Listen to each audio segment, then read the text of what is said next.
Hello everyone and welcome to my channel, and today I'll be reading a multi-character listener by me. So let's get into it. Wriothesley. Wriothesley never thought he would be seeing you wear such a thing, but maybe some things were always unexpected, and he would never be able to account for all things that happen. But it looked very beautiful on you. He never thought that you would wear a garter, but it looked beautiful.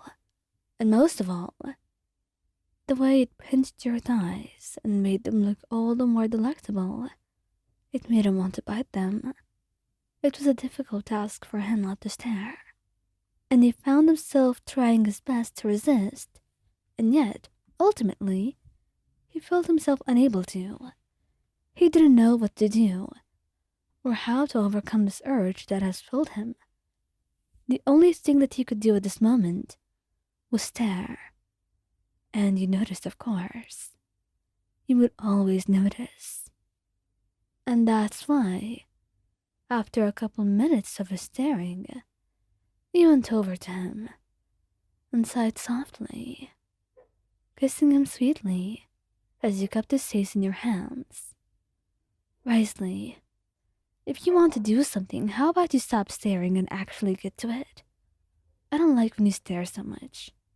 I want you to be honest. Tell me what you want, and you will get it. I can at least promise you that. And he smiles, standing up, wrapping an arm around your waist. You promise? So you're sure that you can get me what I want? I am. Come on, don't you trust me?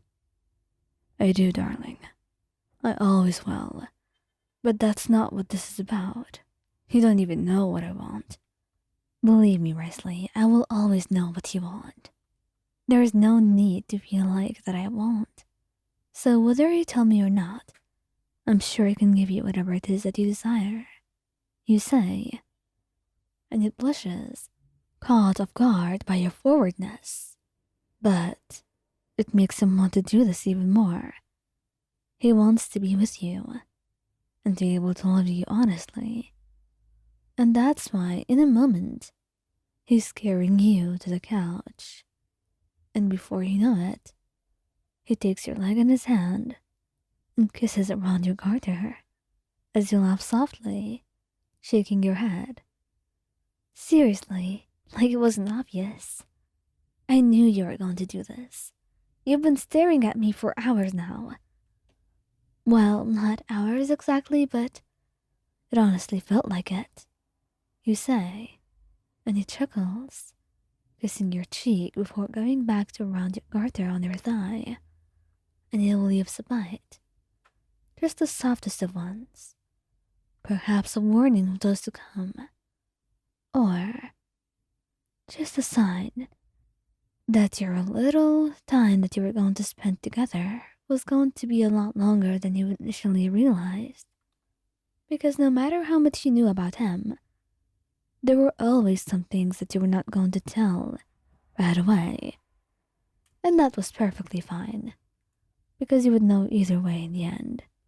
And Wriothesley is more than willing to teach you and give you more examples, just so you know what he exactly wants.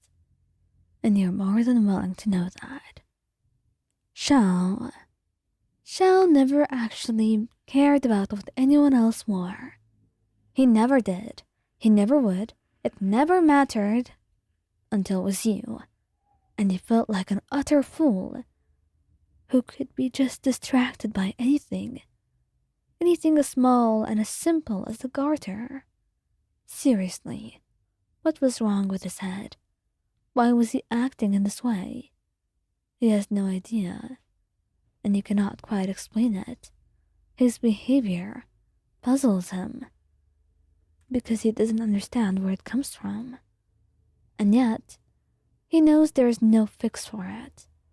Instead, he has to be able to deal with it. You know, get on with the times. If he was loving you right now, in a relationship with you, then he may as well just act like it and demand what he wants. I've told him many times to be more selfish, And as selfish as he believes himself to be, he's not really that selfish enough to ask you of what he needs and wants. He struggles with that a lot. And you don't want him to struggle so much. You want him to do better for himself, to be stronger and more fearless. And after putting much thought into it, he finally gave in and decided that he will just be honest with you about what he desires, or at least what he thinks.